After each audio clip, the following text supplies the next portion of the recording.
Donald Trump ameaça 3 novos países da América Latina e eu vou te contar agora quais são eles.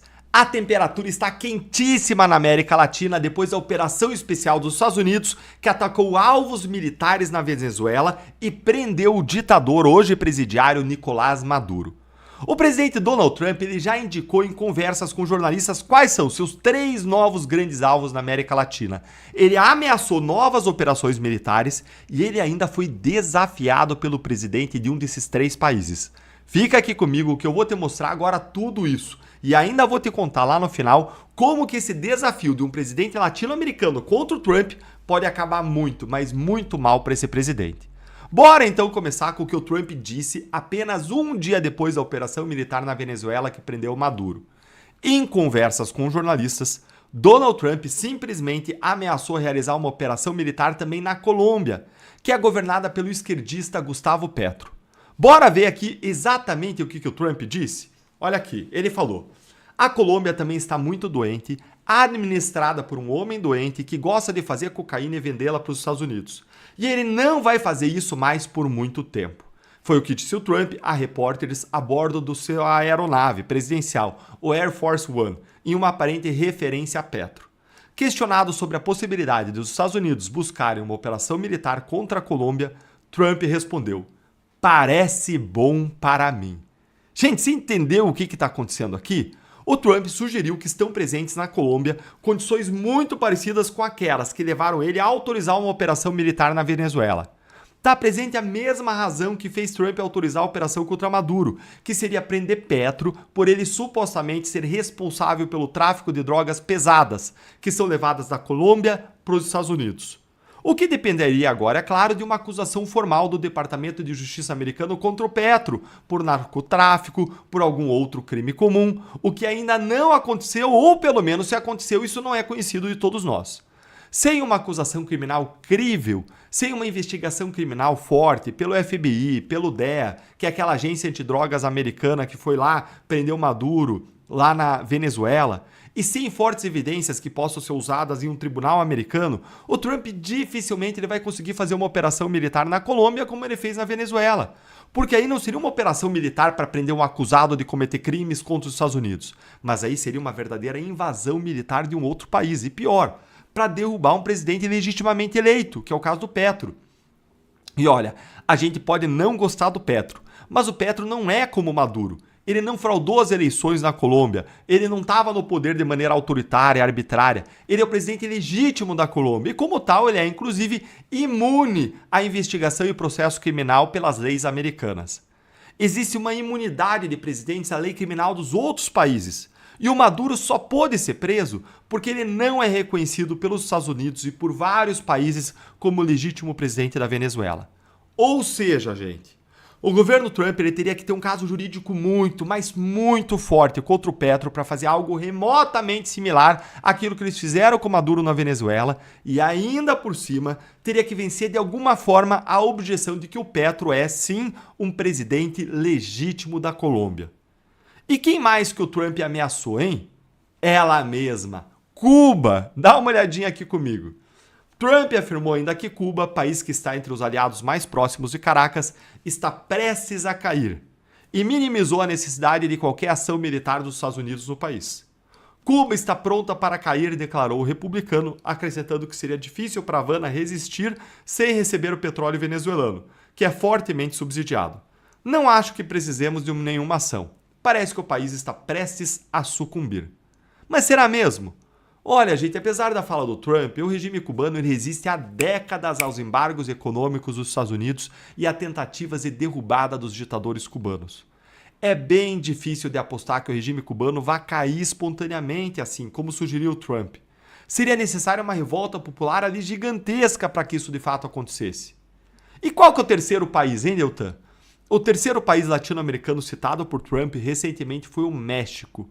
Ontem mesmo, no domingo, Trump disse que é preciso fazer algo em relação ao México e que os cartéis de drogas são muito fortes e governam o país. O que é uma ameaça direta aí, feita pelos Estados Unidos contra o México, como uma resposta a essa ameaça que esses cartéis de drogas do México representam aos Estados Unidos. Trump disse ainda que toda vez que ele conversa com a presidente do México, a Cláudia Sheinbaum, ele oferece para ela o envio de tropas americanas para combater o crime organizado. Mas, de acordo com o presidente americano, a Sheinbaum ela tem medo de enfrentar os cartéis, segundo Trump. Para encerrar, gente, eu quero mostrar para vocês um vídeo de um mês atrás do presidente da Colômbia, o Gustavo Petro, desafiando o Trump e os Estados Unidos a prenderem ele na Colômbia. Dá uma olhadinha aqui comigo nessa, ó. Y entonces le tengo que decir al señor Marco Rubio, hermano, si me va a meter preso a ver si puede. Si me quiere poner la pijama naranja, inténtelo. Pero este pueblo no se le arrodilla. Sus odios del pasado, que no los conozco, ni ningún colombiano es culpable. Gente, de que lo que vergonha, le hein? pasó a Que su vergonha. abuelo, Ele a su papá. desafiando o Trump a colocar nele Cuba. um pijama alaranjado, ou seja, desafiando o Trump a colocar nele uma roupa de presidiário, ou aquela listrada, né? Podia ser também a de zebra, né? Listrada dos irmãos Petralha. Mas ele desafiou aí a botar o uniforme laranja de presidiário. E não é a primeira vez que o Petro desafia o Trump publicamente. Ele já fez isso no meio de Nova York, você lembra? Quando ele incentivou que soldados americanos não obedecessem às ordens do presidente Trump. E isso fez naquela época com que o visto dele fosse revogado. Olha, Petro, o Maduro fez a mesma coisa, desafiou o Trump e não terminou nada bem para ele, viu? Depois o Maduro tentou até aliviar, fazendo dancinha, pedindo paz. E os Estados Unidos tomaram isso como um deboche. No final, quem dançou mesmo foi Maduro. E você pode ser o próximo, Petro. Você acabou de assistir a um comentário que eu fiz em um programa da Gazeta do Povo. O jornal que tem no sangue os princípios cristãos conservadores que você e eu compartilhamos. Um jornal que defende a verdade e a justiça. Não esqueça de assistir ao programa na íntegra e você consegue fazer isso pelo link da descrição e também não deixe de assinar a Gazeta do Povo. Acesse agora gazetadopovo.com.br/Deltan e você também pode usar o QR Code que aparece aqui na tela ou então clicar no link da descrição do vídeo. Eu vou repetir, gazetadopovo.com.br/Deltan. Assine e ajude a Gazeta a continuar trazendo jornalismo corajoso e comprometido com a verdade. Olha só, o Maduro acabou agorinha mesmo de participar da primeira audiência judicial do caso dele em Nova York, nos Estados Unidos. Disse que era um bom homem e que era inocente. E agora, o que acontece com ele? Qual é a estratégia do Maduro ao se apresentar dessa forma? Eu sou André Marcília, advogado, professor de Direito, e peço a vocês que, antes de qualquer coisa, se inscrevam aqui no canal, também cliquem no like, deixem o seu joinha, porque assim o algoritmo entende que esse conteúdo é relevante e acaba distribuindo para mais pessoas. E também considere se tornar membro do canal clicando na aba Seja Membro e tendo acesso aos nossos conteúdos exclusivos. Em primeiro lugar, a justiça americana é dura. Ele pode receber prisão perpétua, só não pode receber pena de morte por conta do estado em que ele está sendo julgado. Então a coisa não é boa para o lado dele.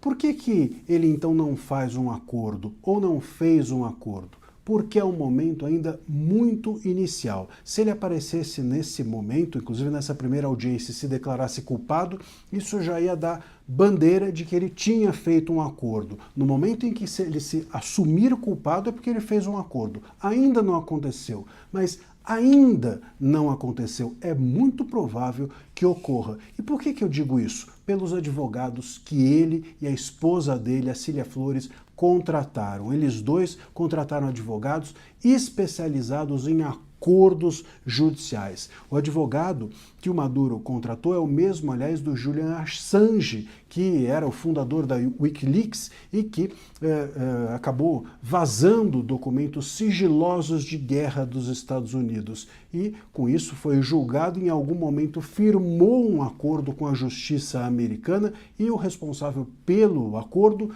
é o mesmo advogado contratado agora pelo Maduro. A Cília Flores, que é a esposa do Maduro, contratou outro advogado do Texas, mas também especialista em firmar acordos judiciais. Então, isso nos dá um norte de que, embora nesse primeiro momento, embora nessa primeira audiência, o Maduro não tenha se declarado culpado e, por isso, não tenha feito um acordo, não tenha demonstrado ter feito um acordo, num segundo momento, com o gesto de contratação desses advogados, é bem provável que tanto Maduro quanto a Cília Flores não partam para o confronto, não aguardem uma sentença, não fiquem se defendendo nos argumentos jurídicos e sim partam para algum tipo de conciliação, para algum tipo de acordo, entreguem algo e recebam com isso algum tipo de abrandamento da pena que, repito, é sempre muito dura na justiça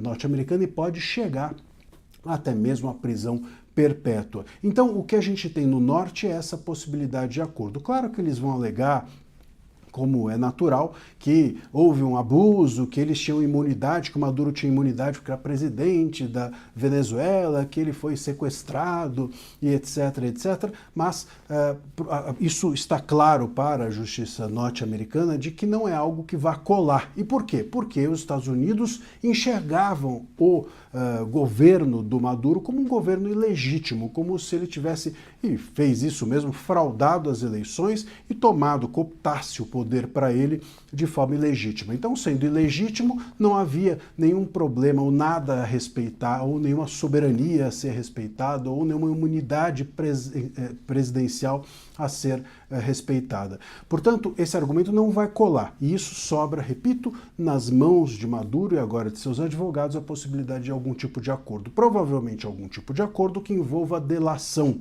E essa me parece ser a preocupação de boa parte aí dos governantes ditatoriais da América Latina, dentre os quais vocês sabem muito bem que nós temos aqui em terras brasileiras um bastante preocupado em razão das suas relações nem sempre, vamos dizer... Vamos aos fatos de dois casos distintos que envolvem o judiciário brasileiro e ganharam repercussão. O primeiro trata da liquidação de um banco, já o segundo, de uma escuta telefônica de 2015. Tudo começa com a decisão do Banco Central de liquidar o Banco Master por suposta fraude. A Polícia Federal apura supostas fraudes que podem chegar a 12 bilhões de reais. Após a ordem do Banco Central e a investigação, o caso chegou ao STF sob sigilo. Agora, um novo desdobramento. O Tribunal de Contas da União, o TCU, abriu uma inspeção. O ministro relator no TCU já apontou a liquidação como medida extrema, com cronologia atípica. Bom, o relatório do TCU pode ser usado pela defesa para tentar anular a liquidação no STF. Enquanto isso, investidores aguardam o ressarcimento do fundo garantidor, que depende de uma lista de credores. Agora vamos ao segundo caso. Uma conversa gravada pela Polícia Federal em novembro de 2015. O diálogo foi entre Alexandre de Moraes, na época secretário de Justiça, e um desembargador em Minas. No áudio, Moraes diz que conversou com o ministro Dias Toffoli sobre o caso em questão. Ele também afirma que iria conversar com outro ministro do Supremo, Gilmar Mendes, a respeito. A gravação também menciona o início de uma campanha para promover o desembargador ao STJ. Aqui, um resumo dos fatos. De um lado, a liquidação de um banco. Do outro, uma gravação. Os desdobramentos desses dois eventos levantam questões sobre as instituições e seus processos internos.